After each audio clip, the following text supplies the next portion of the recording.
नीतीश का सफरनामा। बिहार विधानसभा चुनाव 2020 इस साल का सबसे अहम चुनाव रहा है। इस चुनाव की अहमियत इसलिए भी थी क्योंकि कोविड-19 के दौरान ये सबसे पहला चुनाव था। बिहार के मुख्यमंत्री नीतीश कुमार को सुशासन बाबू कहा जाता है। 6 बार बिहार के मुख्यमंत्री रहे नीतीश कुमार पर बिहार की जनता ने एक बार फिर अटूट भरोसा जताया है और 2020 के चुनाव में उनकी अगुवाई वाले एनडीए को जीत मिली है। वो बिहार की राजनीति और समाजवादी आंदोलन का भी एक बड़ा चेहरा रहे हैं। नीतीश का राजनीतिक सफर कई पड़ावों से होकर गुजरा है, जिसमें बीजेपी के साथ उनकी दोस्ती का दम और ऐलान जंग दिखता है, तो वहीं लालू के साथ कभी दोस्ती तो कभी दुश्मनी भी दिखती है। आइए जानते हैं नीतीश कुमार के राजनीतिक सफर के बारे में। 6 बार रह चुके हैं बिहार के मुख्यमंत्री। बिहार में नीतीश 6 बार सीएम रह चुके हैं। साल 2015 में इन्होंने लालू प्रसाद यादव की पार्टी के साथ मिलकर सरकार बनाई थी और ये सरकार महज 2 साल तक ही चल पाई थी। इनकी पार्टी ने लालू की पार्टी से अपना गठबंधन तोड़ दिया था, जिसके कारण इनकी सरकार गिर गई थी। वहीं इस सरकार के गिरने के बाद नीतीश ने भाजपा से हाथ मिला लिया था और फिर से राज्य में मुख्यमंत्री बन गए। मुख्यमंत्री के रूप में नीतीश कुमार का पहला कार्यकाल मार्च 2000 से 10 मार्च 2000 तक, दूसरा 24 नवंबर 2005 से 24 नवंबर 2010, तीसरा 26 नवंबर 2010 से मई 2014, चौथा 22 फरवरी 2015 से 19 नवंबर 2015, पांचवा 20 नवंबर 2015 से 26 जुलाई 2017 और छठा कार्यकाल 27 जुलाई से अब तक रहा। बिहार के पटना इंजीनियरिंग कॉलेज से मैकेनिकल इंजीनियरिंग की डिग्री लेने वाले नीतीश कुमार का जन्म साल 1951 में बिहार के नालंदा जिला में हुआ था। नीतीश का उपनाम मुन्ना है। नीतीश के पिता एक स्वतंत्रता सेनानी थे। नीतीश कुमार ने राजनीति के गुण जयप्रकाश नारायण, राम मनोहर लोहिया, कर्पूरी ठाकुर और जॉर्ज फर्नांडिस से सीखे। नीतीश ने 22 फरवरी 1973 को पेशे से इंजीनियर मंजू कुमारी सिन्हा से शादी की थी। नीतीश कुमार का एक बेटा है जो बीआईटी से ग्रेजुएट है। राजनीतिक करियर का आगाज। नीतीश के राजनीतिक करियर की शुरुआत साल 1977 में हुई थी। इस साल नीतीश ने जनता पार्टी की टिकट पर पहला विधानसभा चुनाव लड़ा। साल 1985 में नीतीश कुमार बिहार विधानसभा के सदस्य चुने गए। इस बीच साल 1987 में नीतीश कुमार बिहार के युवा लोक दल के अध्यक्ष बने। 1989 में नीतीश कुमार को जनता दल का महासचिव बना दिया गया। साल 1989 नीतीश के राजनीतिक करियर के लिए काफी अहम था। इस साल नीतीश 9वीं लोकसभा के लिए चुने गए। लोकसभा के लिए ये नीतीश का पहला कार्यकाल था। इसके बाद साल 1990 में नीतीश अप्रैल से नवंबर तक कृषि एवं सहकारी विभाग के केंद्रीय राज्य मंत्री रहे। साल 1991 में 10वीं लोकसभा के चुनाव में नीतीश एक बार फिर से संसद में पहुंचे।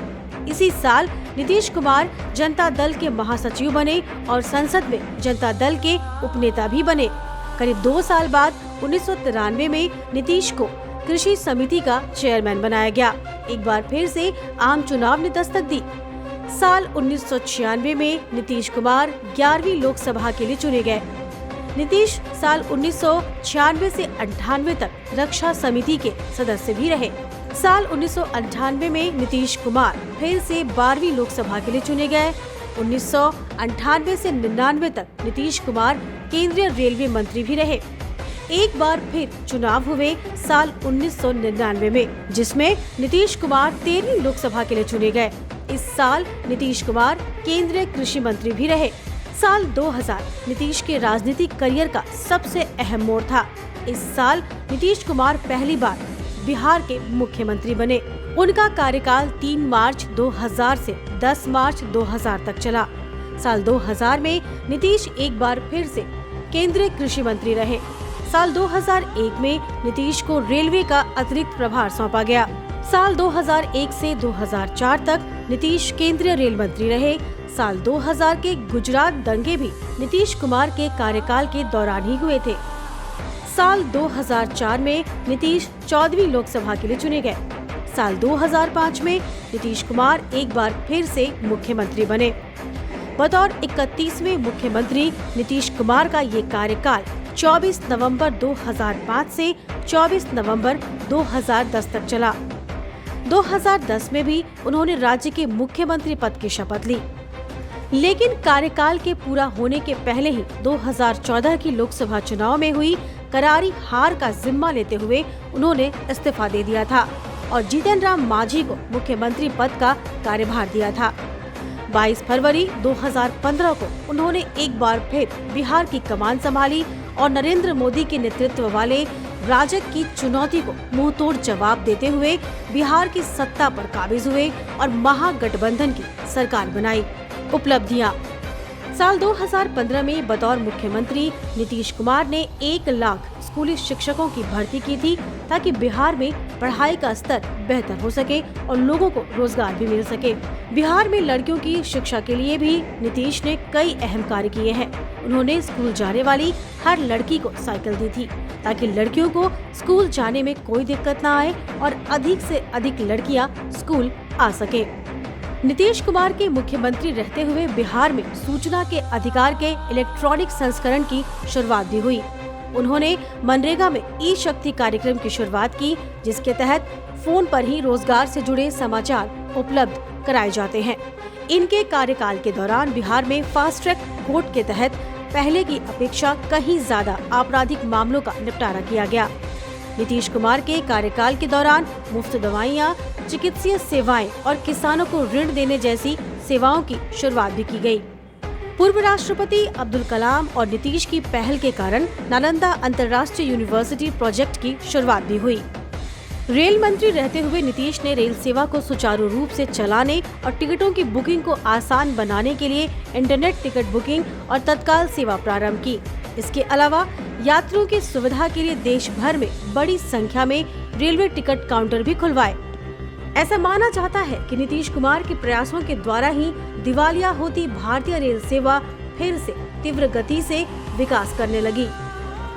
नीतीश कुमार का सबसे विवादित और ऐतिहासिक फैसला बिहार में शराबबंदी रहा, जो बिहार में 5 अप्रैल 2016 से पूर्ण रूप से लागू किया गया और इसे कड़ाई से लागू किए जाने के लिए नीतीश कुमार सरकार ने बिहार मद्य निषेध और उत्पाद अधिनियम 2016 को सर्वसम्मति से विधानमंडल से पारित करवाया था, पर बाद में इसके कुछ प्रावधानों को कड़ा बताए जाने और इस कानून का दुरुपयोग किए जाने का आरोप लगाते हुए विपक्ष द्वारा इसकी आलोचना की जाती रही है।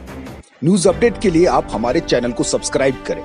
आप हमें फेसबुक और इंस्टाग्राम पर भी फॉलो कर सकते हैं। बने रहे लगातार .in के साथ।